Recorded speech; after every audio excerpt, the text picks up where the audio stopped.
Hello and welcome to the ScatterVolt channel, and today we're going to be checking out NZXT's cheapest pre-built computer, that being their $700 foundation PC. Now, as a budget gaming PC, the main objective is just to see what the out-of-box experience is like. I want to know what it's like taking this thing out, setting it up, and seeing how quickly I can get to PC gaming, again on a budget, because this recently had a price reduction from $800 to $700, so that's definitely within the range of a lot of you who may be watching this video. So we're gonna see all of those and more in today's video. So if you feel compelled at all maybe to subscribe to my YouTube channel to see more budget PC gaming content like this, then I do recommend subscribing. I'm not forcing you to do it, it's just a recommendation. But what I will recommend is giving this video a like in the algorithm to help its exposure amongst all the other PC unboxing and overview videos. So this thing actually isn't the original box. This thing came in two boxes. You had a big box and then this box. So I think in terms of packaging, it should be pretty well padded. So right here is their quick start guide. It looks like they mostly overview how to hook up the monitors, the peripherals to the internet. That's good for people who are totally clueless on what to do with a computer when they first get it. I mean, don't be hard on yourself. These things are pretty nice. Computers aren't like consoles. Ooh, okay, already I see something. Okay, so I haven't even unboxed it yet, but there's already numbers on these. 1, 3, 4. That's probably indicative of this from the quick start guide. So that is already something beginner friendly I see from NZXT. Okay, first things first, we can see a lot of packaging in here. That is already a good sign. All right, got that off. And here goes off the side panel. There we go. Set that aside here. And everything intact.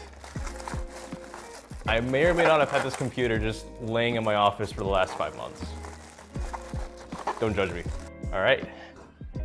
Wabam. Okay, so it looks like everything is intact for at least this foundation PC. NZXT went ahead and paired you up with 2 fans for intake and exhaust. That's good. Here we have their aftermarket deep cool cooler, which is nice to see because that means we could potentially overclock this computer if we wanted. Then we have, what kind of motherboard is this? It looks decent. It looks like they went ahead and paired up a Gigabyte B550 motherboard in here. I can't tell the exact model. There's our M.2 SSD and power supply, a Seasonic. Okay, that's a good sign. And I think that's mostly it for this computer. All right.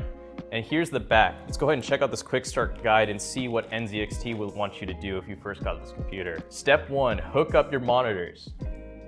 There it is, HDMI. Step 2, plug in peripherals like your keyboard and mouse. We're gonna take care of that. Connect to the internet. There actually is already Wi-Fi in here, which is good to see. If you don't have like an Ethernet cable to your router. Audio. Power, okay, that's easy, yeah. Okay, let's look at this. What do NZXT give you? Okay, they give you a user manual, which this isn't the complete one. This one has, I think there's like a QR code that leads to more later on.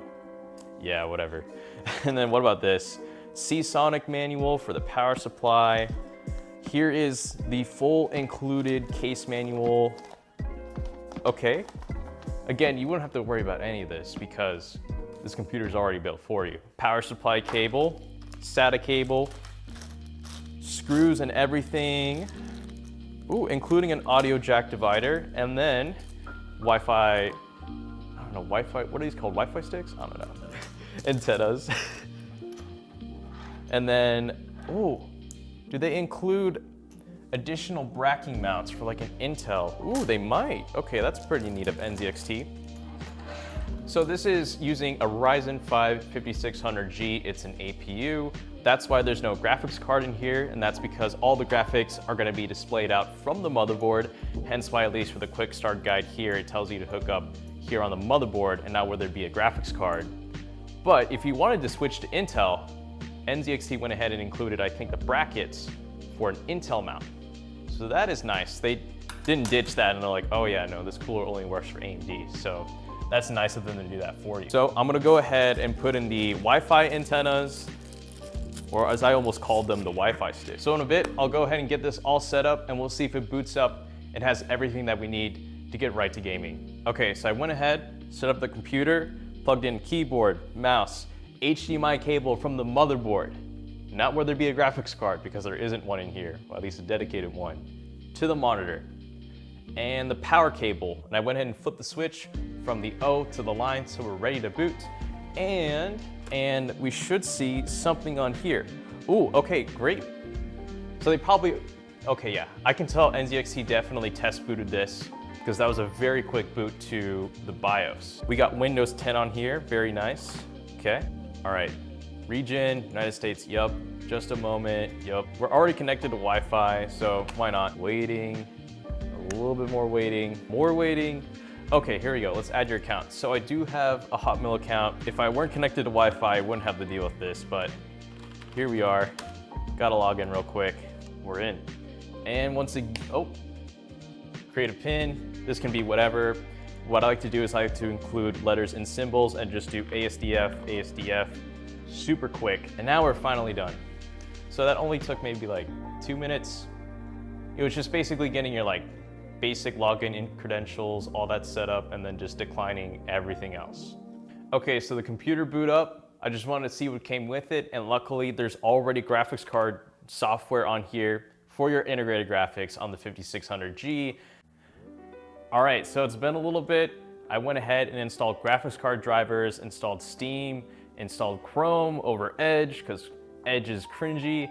And I went ahead, rebooted the computer because I needed to do that. And one thing I noticed upon this computer first being booted up was that the XMP profile wasn't enabled. And this is a bit of a deal breaker. I mean, for a newbie, they may not know to do this, but for an experienced PC user like me, you have to enable the XMP profile to get the most performance out of this sort of computer. And it's only compounded upon because this is using integrated graphics. So all the memory coming from the 5600G is coming from the RAM because there's no onboard memory for integrated graphics. So this not being enabled first thing when I first booted up this computer is a little bit concerning. Yes, it only takes like 2 clicks to take care of, but for a PC newbie who has no clue about what to do, this would actually really hamper their performance. But other than that, we're gonna go ahead, save and exit.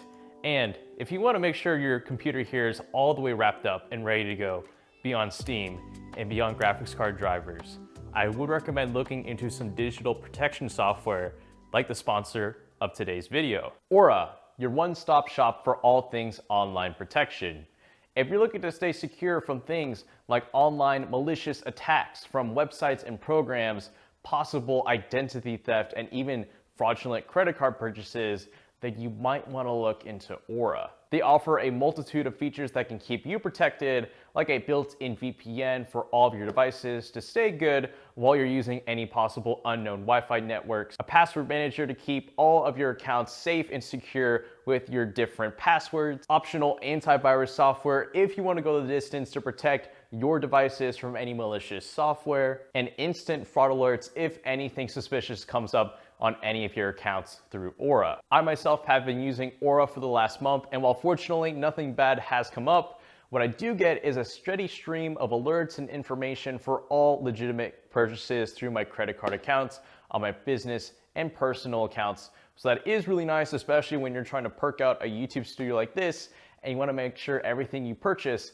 is legitimate and made by you, which in this case is me. But really, Aura has just really simplified all the things it takes to make sure my online presence is secure and protected, because again, it bundles all these things into one, that being a VPN, a password manager, antivirus software, credit card alerts, and everything into one, so I don't need to diversify my online protection measures anymore. I can just keep them all through Aura and be safe and sound. So if you want to take advantage of what Aura can do for you, then definitely click my link at the top of the description where you can get a free 2-week trial to Aura. And if you don't like it, you can cancel it, no harm done.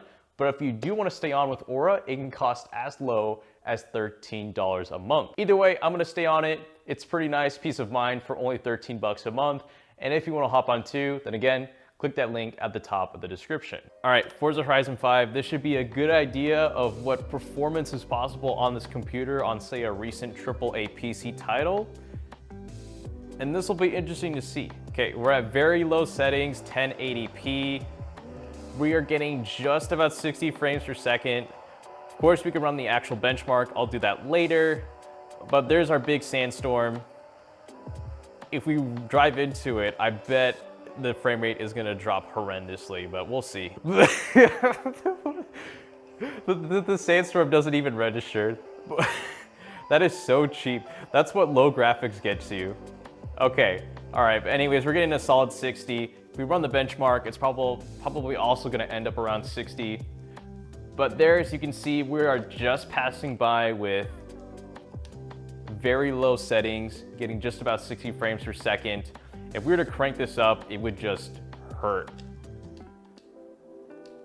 Yeah, we're getting, it looks a lot nicer, but now we're at 45, 40. At least the sandstorm's gonna look nice. Oh yeah, see, here you go, look at this.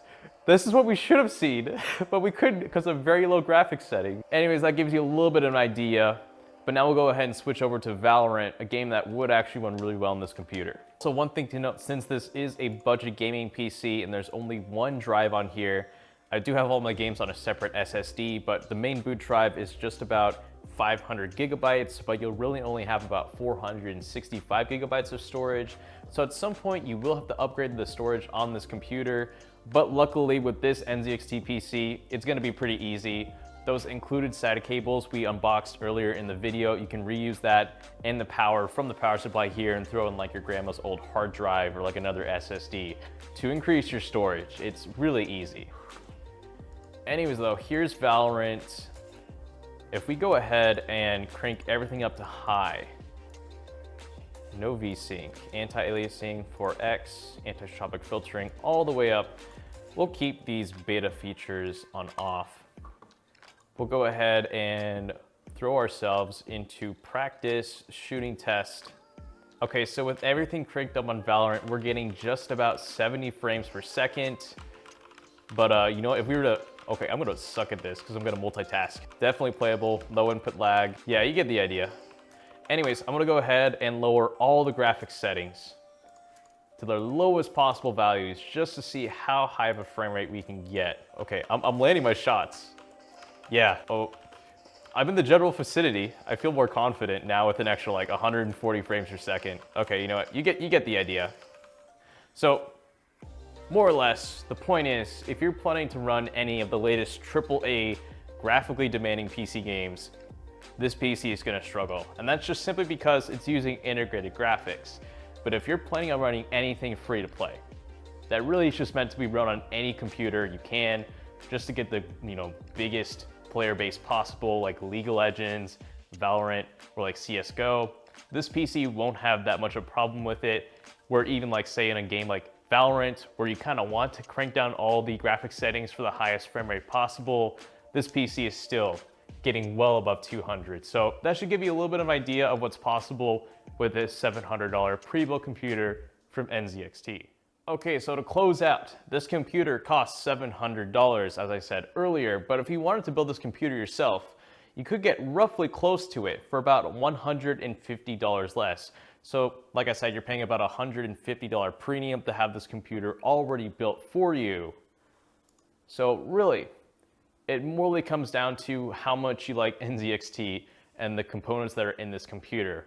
I will say this is pretty well set up for expandability, so if you wanted to throw in a bigger graphics card into here, like an RTX 3070 or Radeon RX 6700 XT, this does already come with a 650 watt power supply, so you can easily chunk that in and get way more frames per second when you do have the availability of getting a better graphics card later down the line. You're already given an aftermarket cooler. In a good case, everything is very well cable managed. Just the only thing was that the XMP profile wasn't set upon boot. But other than that, this has been a very seamless unboxing and setup experience with the Foundation PC. And yeah, it feels a little bit worth now that this is $700. I would like to see this maybe below $700, like on Black Friday. Then that'd be very much be worth it if you're looking at a cheap pre-built. Otherwise, I'd say I'd shortlist this. I'd go ahead and wait for this to go on discount because it's a little bit overpriced. So that is it for today's video. Hopefully you enjoyed it, and if you did, and more importantly, if you made it to this point in the video, you probably like what I make. And if you do, I'd recommend subscribing and giving this video a like if you haven't already. But with that all the way, that is it. Thank you so much for watching, and this is the ScatterVolt channel. signing out.